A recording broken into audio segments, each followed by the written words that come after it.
Who played bass on this? I don't know who does it. Power chords.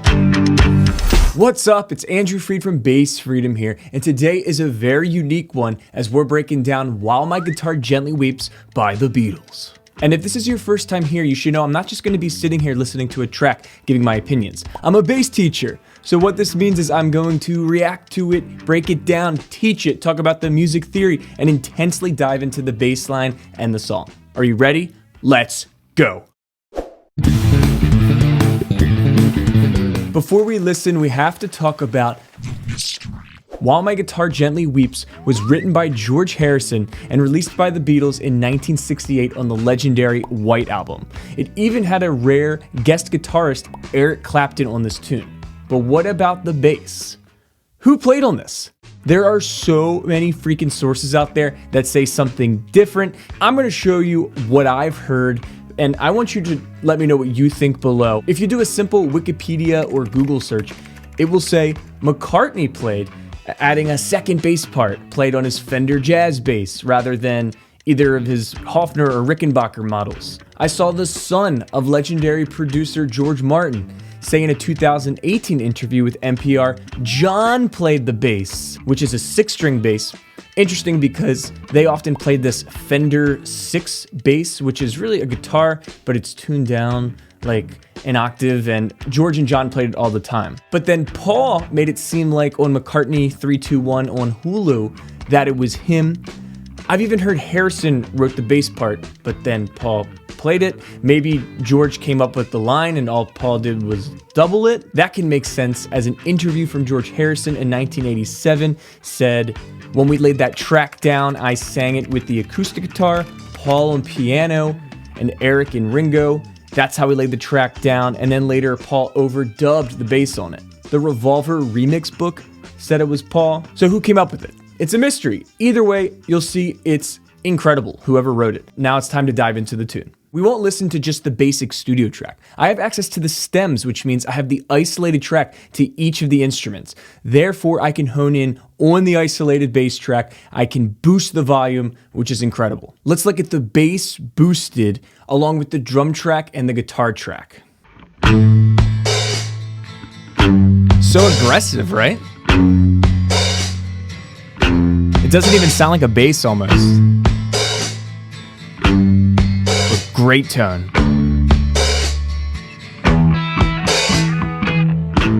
Here's verse 1. Descending bass line. Hauntingly beautiful.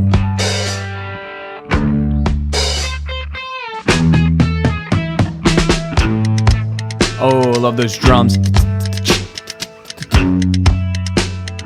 It's pretty simple, and then power chords.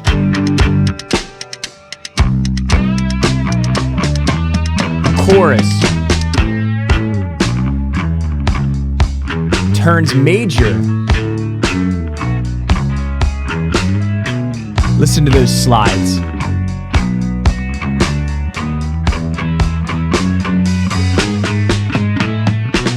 Outlining the chords, gritty, some arpeggios,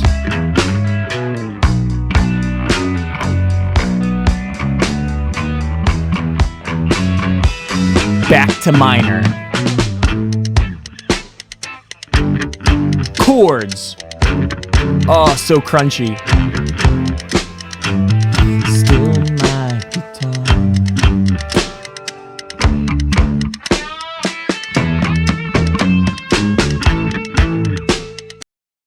Oh my, so those crunchy chords it's incredible. I feel like a lot of people don't know that the bass is doing that. That's why I wanted to really bring out the bass boosted, isolated, and take away the lyrics where you can really hear what's going on. So it starts off pretty simple. When I say simple, compared to where it goes with playing chords and the chorus, it gets busier, really melodic. It starts off with A minor. And in this A minor progression, it's descending. If I put up the chords here, you'll see that it looks complicated with some slashes and stuff, but the bass is really just descending A, G, F sharp, and F. The bass with the descending progression is what makes the chords this name. But essentially, this 8-bar phrase, it's 8, right? It's kind of strange, and it's a long 8 bars, but then it goes to A minor, G, D, and E.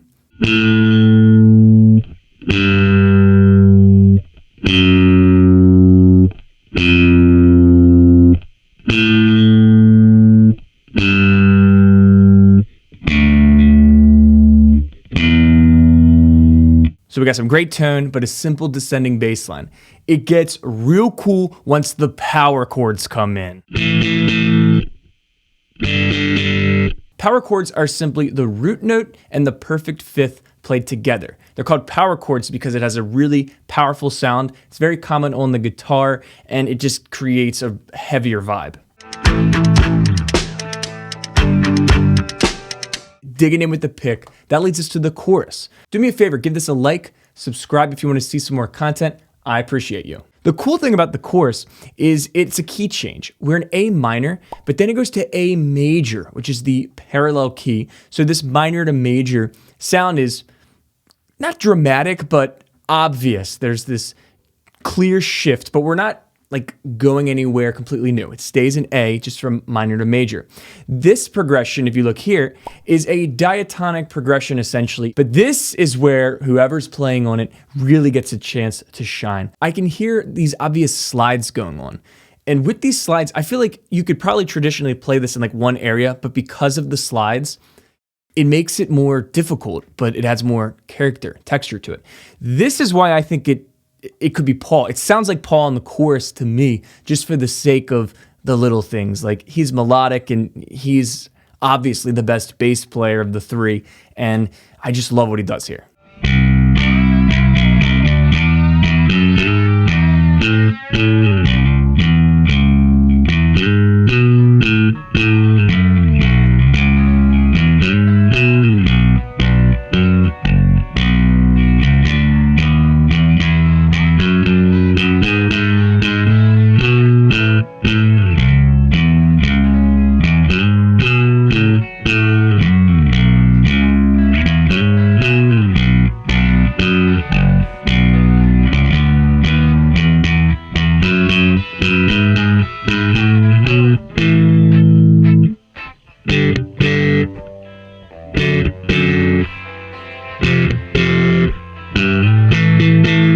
Really cool, right? You can see it weaving throughout this chord progression. And when we go back into verse 2, with the reason of the pick, you can hear the chords are kind of strummed with some ghost notes, some dead notes, whatever you call it, where it's just percussive, really digging in.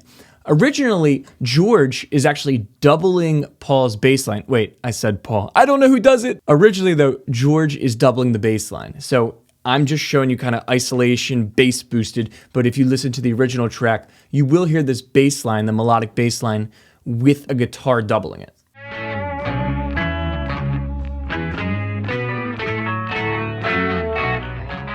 I actually transcribed the first chorus, so I'll put the tab and the music right on screen. You can see from the transcription that there's those slides and it's weaving through the progression, as I said. I love how it crawls at the end over this E chord. It kind of walks up the scale with that E, F sharp, G, A, and B.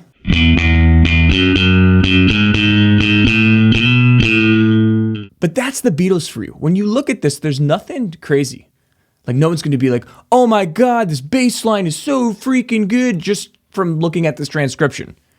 But once you learn it, you try to sound like it, you combine the tone, the aggression, all that, it's a beast. So we've definitely solidified the blueprint of the song with the progression, the verse, the chorus. That's kind of what keeps happening. But there's some other nuances that happen. Listen here.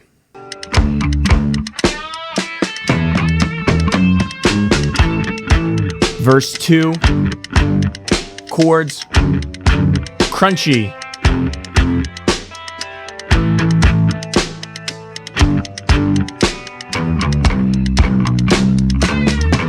Guitar solo. A little busier. It's becoming like a rhythm guitarist. Ooh. Woo! Now just single notes.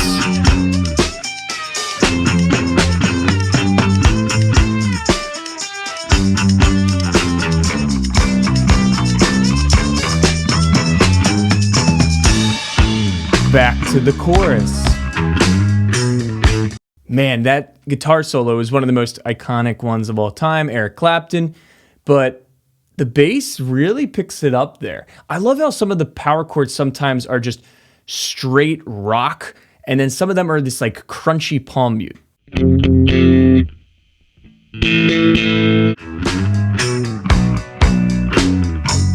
Listen to the note length.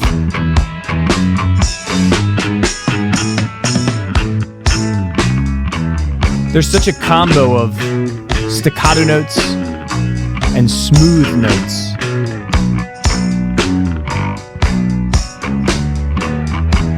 Definitely sounds like gritty Fender Jazz.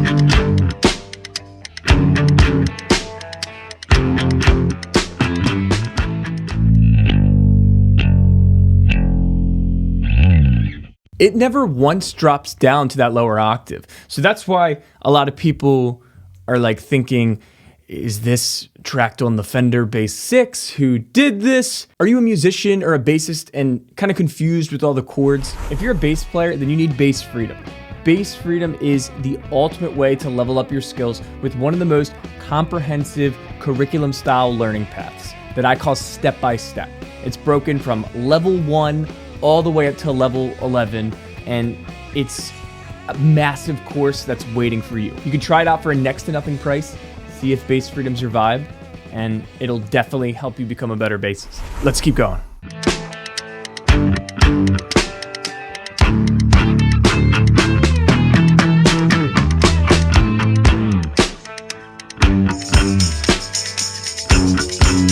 Shaker. So he really sticks to the chords by the end of the song.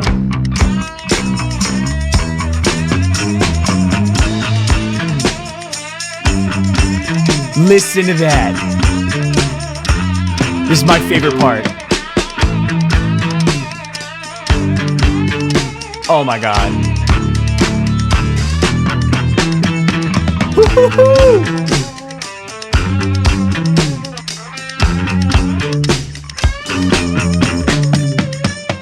This is the best part.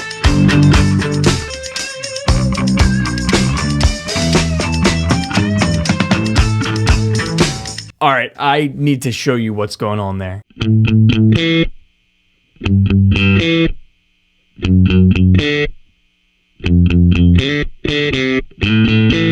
It's targeting the higher note of the chord. So we have the descending part and the chords kind of combined into a new bass line. So good.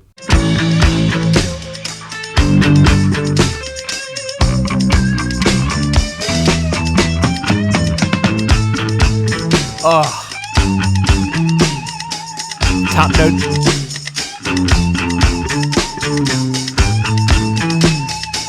Gotta be one of the best fade outs of all time.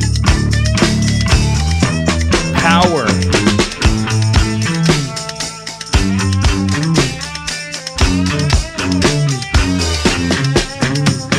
Some rhythm.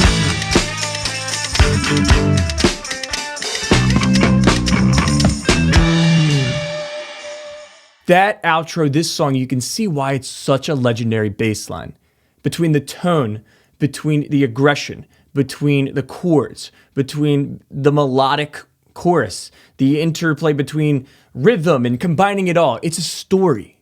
It is one of the best bass lines, in my opinion, that the Beatles have that is technically sort of underrated. A lot of people have talked about this bass line, but me as a teacher, like breaking it down, like I don't think people realize just how good it really is. Thanks so much for being here and watching this video. This was a different one for me. I got to bass boost some Beatles bass lines, talk about the mystery. If you want to see another breakdown of mine, you got to check out this video right here, and I'll see you next time, all right? Peace!